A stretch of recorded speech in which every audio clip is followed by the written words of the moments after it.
My dear students, Assalamu alaikum to all of you. Today we are going to discuss about rules for writing electronic configuration.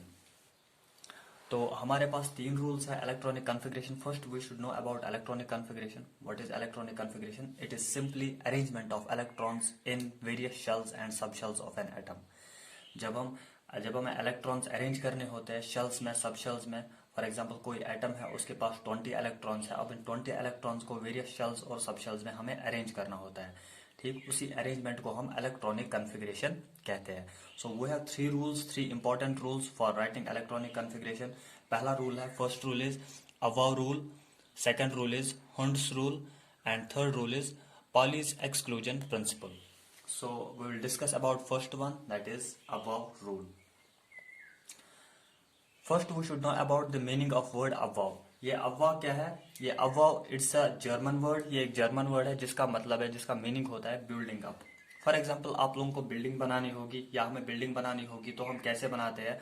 हम base से start करते हैं. हम ऊपर से कभी बनाते हुए नहीं आते हैं. ठीक है, एंड दैट्स नॉट पॉसिबल. ऐसे ही जब हमें इलेक्ट्रॉनिक कॉन्फ़िगरेशन करनी होती है एलिमेंट्स की, ठीक है, इलेक्ट्रॉन्स की वेरियस शेल्स में, सब शेल्स में, तो हम क्या करते हैं? हम नीचे से स्टार्ट करते हैं. हम यहाँ पे इन टर्म जब हम बिल्डिंग की बात करते हैं तो हम बेस से स्टार्ट करते हैं, और जब हम इलेक्ट्रॉनिक कॉन्फ़िगरेशन की बात करते हैं तो हम इन टर्म्स ऑफ एनर्जी बात करेंगे. ठीक है, तो हम नीचे से इलेक्ट्रॉन्स फिल करते हुए आते हैं. ठीक है, so above rules, according to this above rule, above is not a person. ये एक जर्मन वर्ड है. सिंपली इसका मतलब होता है बिल्डिंग अप, और इसी नेम की मीनिंग की वजह से इसका नाम पड़ गया above rule.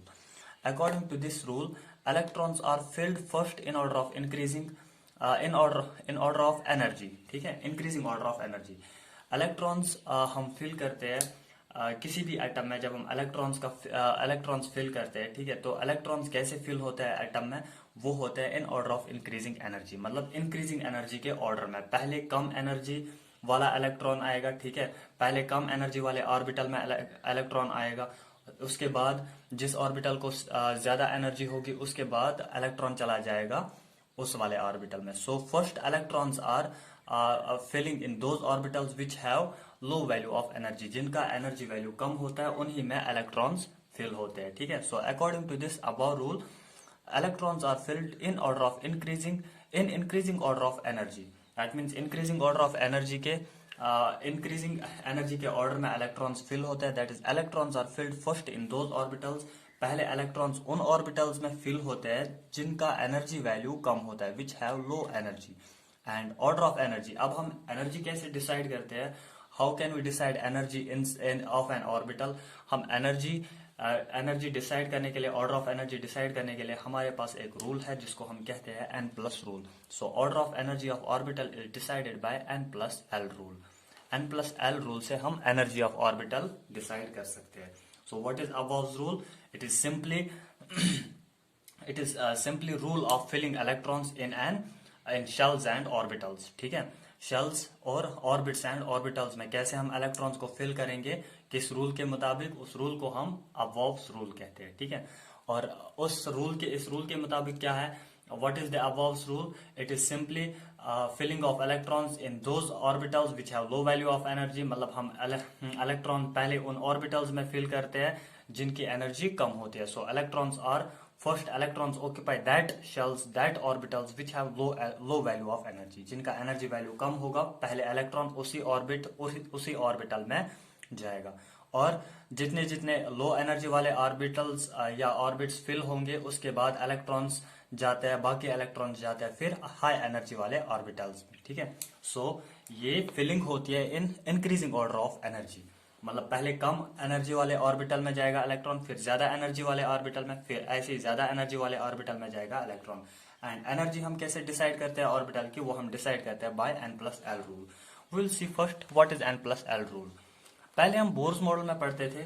बोर्स मॉडल वो एप्लीकेबल था ओनली सिंगल इलेक्ट्रॉन सिस्टम के लिए. ठीक है, हम अगर आपको मालूम होगा, अगर आपको इफ यू रिमेम्बर, तो वहां पे हम हर एक जगह पे यूज करते थे hydrogen like species. What does it mean hydrogen like species? इसका मतलब होता है वो स्पेशीज जिसके पास सिर्फ एक ही इलेक्ट्रॉन होगा. So Bohr's model is applicable, we see everywhere Bohr's model is applicable only for single electron system. It is not applicable for multi electron system. From Bohr's model we can decide energy of orbit. हम orbit की energy decide कर सकते हैं. n equal 1, n equal 2, n equal 3. n equal 1 को कम energy होगी, 2 को ज्यादा होगी, 3 को उससे भी ज्यादा होगी, 4 को उससे भी ज्यादा होगी. सो हम ऑर्बिट्स की एनर्जी डिसाइड कर पाते हैं. But in case of multi electron system जहां पे ऑर्बिटल्स का भी इन्वॉल्वमेंट होता है, तो वहां पे हम बोर्स मॉडल अप्लाई नहीं कर पाते हैं. ठीक है, तो वहां पे हम n+l रूल अप्लाई करते हैं for deciding energy of an orbital. ठीक है, एनर्जी ऑफ एन इलेक्ट्रॉन या energy of orbital. So this n+l rule is applicable for multi electron system. ये मल्टी इलेक्ट्रॉन सिस्टम के लिए एप्लीकेबल है. अब n+l रूल के दो डिफरेंट केसेस हो सकते हैं. कभी n+l सपोज हमारे पास दो ऑर्बिटल्स है, दो इलेक्ट्रॉन्स का एड्रेस दिया हुआ है दो ऑर्बिटल्स में, और दो ऑर्बिटल्स सपोज दो ऑर्बिटल्स का n+l डिफरेंट होगा. ठीक है, तो केस 1 इसमें बन सकता है. केस 1 हमारे पास हो सकता है if n+l is different. When n+l is different, जब n+l दो ऑर्बिटल्स का डिफरेंट होगा, if two orbitals are different value of n+l, then electrons are filled first in that orbital. पहले उस ऑर्बिटल में हम इलेक्ट्रॉन फिल करेंगे, इलेक्ट्रॉन भरेंगे उस ऑर्बिटल में जिसका n+l वैल्यू लोअर होगा, क्योंकि n+l डिसाइड करता है एनर्जी. n+l कम होगा तो एनर्जी भी ऑर्बिटल की कम होगी. n+l ज्यादा होगा, उसका वैल्यू ज्यादा होगा, तो एनर्जी भी ऑर्बिटल की ऑब्वियसली ज्यादा होगी. सो अगर हमारे पास दो ऑर्बिटल्स है और दो ऑर्बिटल्स का डिफरेंट वैल्यू है n+l का, सो when n+l is different, if two orbitals have different value of n+l, then electrons are filled first in that orbital. पहले उस ऑर्बिटल में इलेक्ट्रॉन को फिल करेंगे having lower value of n+l, जिसका n+l lower होगा. हम example से समझेंगे. सपोज हमारे पास दो ऑर्बिटल्स है. we have example, if we have two orbitals 1s and 2s. Suppose दो ऑर्बिटल्स है हमारे पास 1s and 2s. ठीक है, सो हमें देखना है कि हम पहले किस ऑर्बिटल में इलेक्ट्रॉन भर सकते हैं. ठीक है, so what will be n+l for 1s. 1s के लिए n+l क्या होगा, n तो 1 है और s के लिए l क्या होता है 0. ठीक है, so 1 + 0 that will be equal to 1. और 2s के लिए n+l क्या बनेगा, n 2 है एंड l का वैल्यू है s के लिए 0, सो 2 बनेगा. सो इसकी एनर्जी कितनी आई 1, इसका n+l कितना आया 2. सो जिसका n+l ज्यादा होगा उसकी ऑब्वियसली एनर्जी भी ज्यादा होगी. So we can write here energy of 2s is greater than energy of 1s. Energy of 2s will be greater than energy of 1s. सो अगर हमें इलेक्ट्रॉन्स भरने होंगे तो पहले किस शेल में इलेक्ट्रॉन, किस ऑर्बिटल में इलेक्ट्रॉन जाएगा, ऑब्वियसली जिसका एनर्जी वैल्यू कम होगा. एनर्जी वैल्यू किसका कम है, 1s का कम है. So first electron will go in 1s, electron will occupy 1s orbital, and then after that जो बाकी इलेक्ट्रॉन्स होंगे वो जाएंगे फिर 2s में. ठीक है, so this is simply n+l rule, and this is the case we are deciding, we are discussing that when n+l is different, जब n+l different होगा. और एक एग्जांपल देखते हैं. we'll see another example. suppose we have two orbitals 4s 3d. ठीक, तो 4s के लिए क्या होगा n+l. what will be n+l for 4s? for 4s n+l will be, n का वैल्यू है 4 और s का value 0, that is 4 + 0 that will be equal to 4. और 3d के लिए n का वैल्यू है 3. d ऑर्बिटल के लिए l का वैल्यू क्या होता है, p के लिए 1 होता है, d के लिए होता है 2. सो 3 + 2 दैट इज 5. सो n+l किसका ज्यादा है, 3d का ज्यादा है. ठीक है, so energy of 3d will be greater than energy of 4s. तो इन दोनों में से किसकी एनर्जी कम है, ऑब्वियसली 4s की एनर्जी कम है. तो इलेक्ट्रॉन पहले कहाँ जाएगा, पहले जाएगा 4s में, फिर जाएगा 3d में. So when n+l is different, the electrons are filled first in that orbital. पहले उस ऑर्बिटल में इलेक्ट्रॉन जाएगा जिसका n+l वैल्यू कम होगा. n+l वैल्यू कम होगा, ऑब्वियसली उसकी एनर्जी भी कम होगी, तो पहले इलेक्ट्रॉन उसी ऑर्बिटल में जाएगा. यहाँ पे n+l वैल्यू किसका कम आया, 4s का कम आया. दिखने में तो हमें दिखता है कि ये फोर्थ शेल में है, ये थर्ड शेल में है। हाँ ऑब्वियसली ये फोर्थ शेल में है और ये थर्ड शेल में है, बट एनर्जी इस वाले ऑर्बिटल की कम है एज कम्पेयर टू 3D, इसलिए पहले इलेक्ट्रॉन जाएगा 4s में फिर जाएगा 3D में। ठीक है, why? Because n plus L of 4s is less than n plus L of n plus L value of 3D। ठीक है, सो पहले इलेक्ट्रॉन उसी ऑर्बिटल में जाएगा जिसका n प्लस एल वैल्यू कम होगा। ठीक, now we have a second case if n plus if n plus l is same। अगर n plus l सेम है तो अगर दो ऑर्बिटल्स है हमारे पास, उनका n plus L value same होगा, तो उस वक्त हम क्या करेंगे, उस वक्त इलेक्ट्रॉन्स को हम फिल करते हैं उस ऑर्बिटल में पहले जो ऑर्बिटल जिसका n वैल्यू कम होगा। ठीक है, जिसका n का वैल्यू कम होगा, दैट मीन्स ऑर्बिट का वैल्यू कम होगा। Why? Because the orbit having less value of n will be more closer to the nucleus। ये ऐसी बात है, सपोज इफ अगर कोई बंदा बिल्डिंग में से अगर फर्स्ट फ्लोर से वो कूद रहा है, ठीक है, क्या फर्स्ट फ्लोर से ज्यादा खतरा है उसको कूदने से कि या 10th फ्लोर से? ऑब्वियसली 10th फ्लोर से। क्यों? 10th फ्लोर से हाइट ज्यादा है, दैट मीन्स जितना वो ग्राउंड फ्लोर से दूर गया है, जितना वो हाइट पे गया है, उसके पास उतनी एनर्जी आ गई है, उतनी एनर्जी से वो नीचे आके उसको मतलब उतना ज्यादा डैमेज हो सकता है। ठीक है, तो फर्स्ट फ्लोर से उतना डैमेज नहीं होगा गिरने से जितना 10th फ्लोर से गिरने से होगा। वाई? बिकॉज 10th फ्लोर पे उसकी एनर्जी ज्यादा होगी। ठीक है, ऐसे ही जब इलेक्ट्रॉन अगर ज्यादा क्लोज होगा न्यूक्लियस को तो उसके पास एनर्जी कम होगी, और जितना ये दूर जाएगा न्यूक्लियस से उतनी इसके पास ज्यादा एनर्जी होती है। So if we have n plus L value same, अगर n प्लस एल का वैल्यू सेम होगा फॉर टू डिफरेंट ऑर्बिटल्स, दो या दो से ज्यादा डिफरेंट ऑर्बिटल्स के लिए, अगर हमारे पास n प्लस एल का वैल्यू सेम आया, that means n plus L rule यहाँ पे तो अप्लाई नहीं होता है, then electrons are filled in that orbital, तो उस वक्त हम इलेक्ट्रॉन उस ऑर्बिटल में फिल करते हैं having lower value of n, जिसका n का वैल्यू क्या होगा? Lower value. Why? The reason is because it will be more closer to the nucleus, ये न्यूक्लियस के ज्यादा क्लोज होगा। ठीक है, we'll understand this with the help of example। suppose we have two orbitals 2s, मैं example से समझाऊंगा। suppose we have two orbitals 2s and 3s sorry 2p and 3s 2p and 3s। तो 2p में n plus L का value क्या आएगा? n plus L value for 2p it will B, n का value है 2, l का value है p के लिए 1, दैट इज 3, और 3s के लिए क्या होगा? n का वैल्यू 3 है और l का वैल्यू है 0 बिकॉज s ऑर्बिटल। ठीक, तो कितना आएगा? 3 आएगा। So in this case we have the n plus l value for two orbitals same, इसमें भी 3 आ रहा है, 2p में भी 3 आ रहा है n plus value l value, और 3s में भी n प्लस l वैल्यू 3 आ रहा है। अब हम इलेक्ट्रॉन को पहले किस ऑर्बिटल में भरेंगे, किस ऑर्बिटल में फिल करेंगे जिसका n वैल्यू कम होगा? n वैल्यू किसका कम है? 2p का ऑब्वियसली। ठीक है, n इसका n वैल्यू 2 है, n इज इक्वल टू 2, इसका n is equal to 3। So in this case energy of किस ऑर्बिटल की एनर्जी ज्यादा होगी? Obviously energy of 3s will be greater than energy of 2p। वाई? इनका n प्लस एल वैल्यू तो same आ गया, लेकिन 3s ज्यादा दूर है न्यूक्लियस से, इसलिए इसकी एनर्जी ज्यादा है एज कम्पेयर टू 2p। ठीक है, सो इलेक्ट्रॉन पहले किस शेल में, किस ऑर्बिटल में जाएगा? ऑब्वियसली इलेक्ट्रॉन जाएगा पहले 2p ऑर्बिटल में। ठीक, ऐसे ही दूसरी एग्जांपल देखते हैं। दूसरी एग्जांपल है हमारे पास, suppose we have orbitals 4f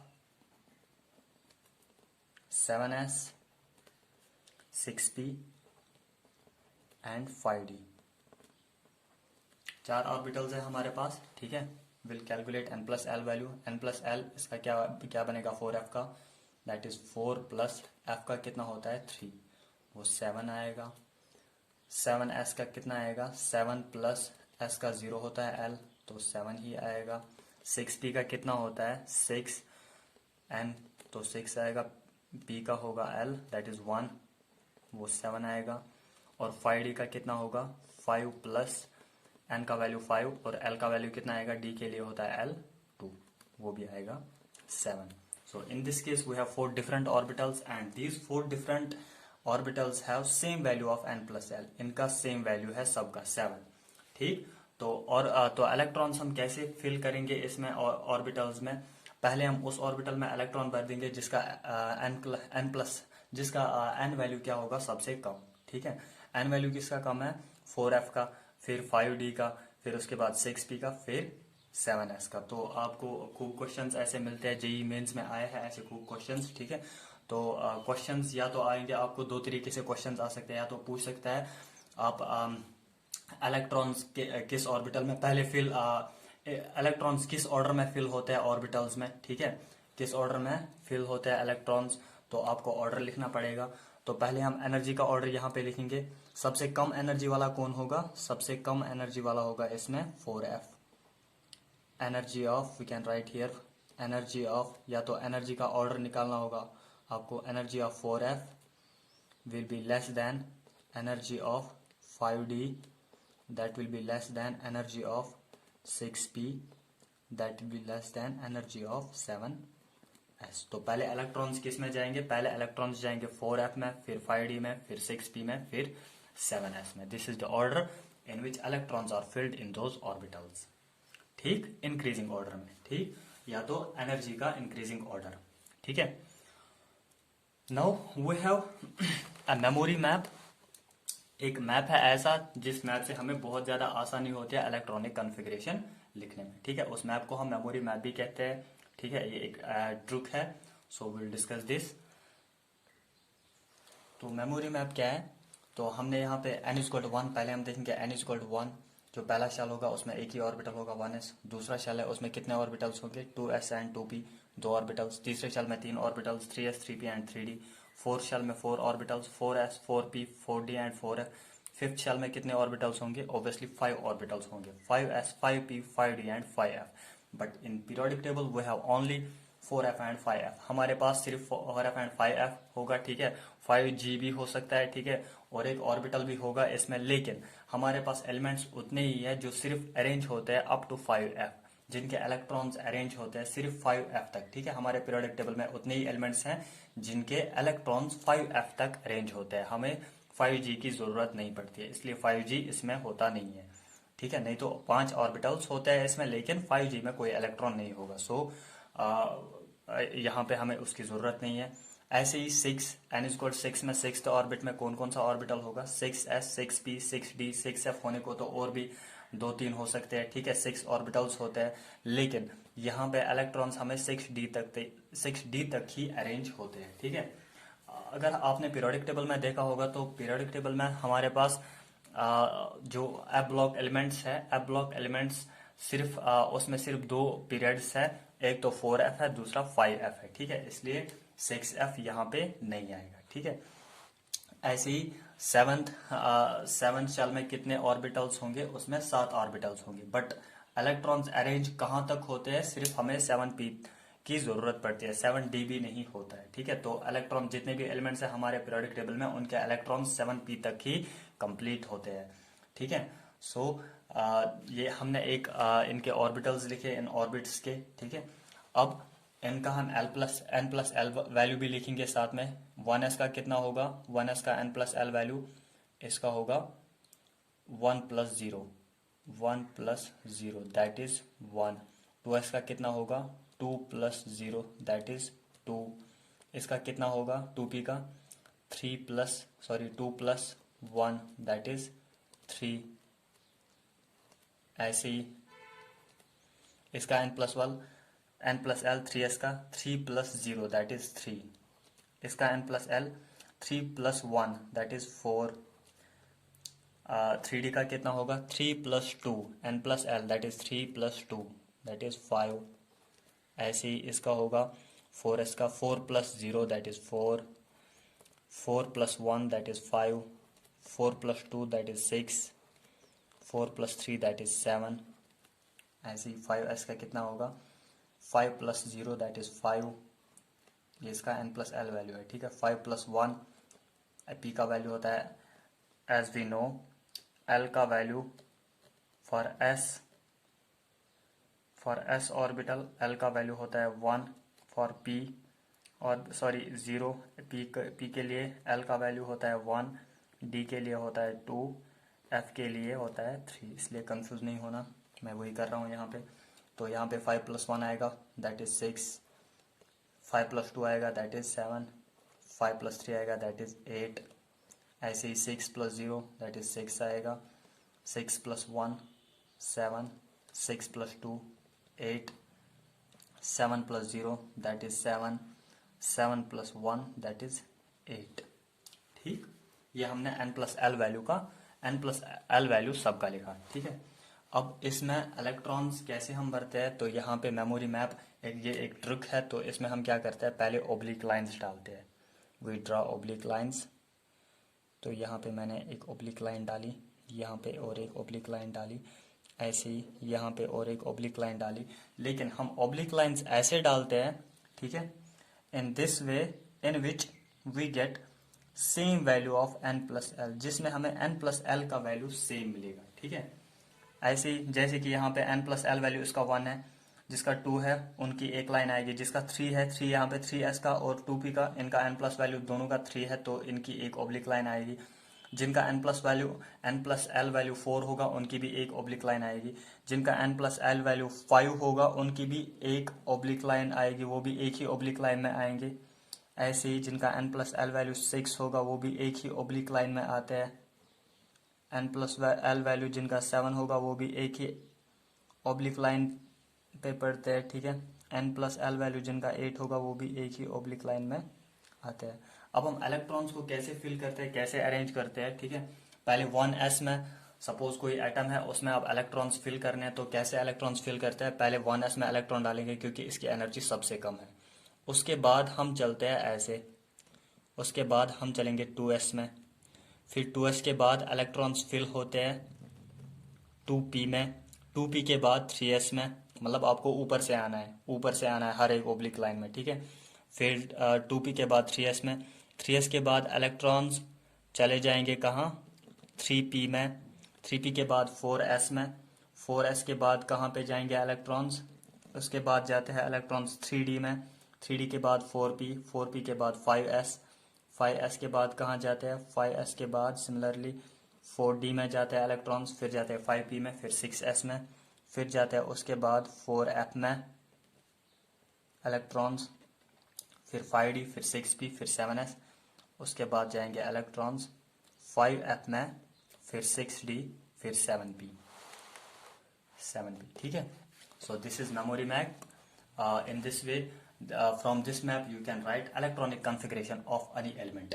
किसी भी एलिमेंट का अगर आपका एटॉमिक नंबर मालूम है, नंबर ऑफ इलेक्ट्रॉन्स पता है, ठीक है, कितने इलेक्ट्रॉन्स है उसके पास, you can easily write electronic configuration from this map, किसी भी एलिमेंट का, ठीक है। तो so this is the memory map for writing electronic configuration and ये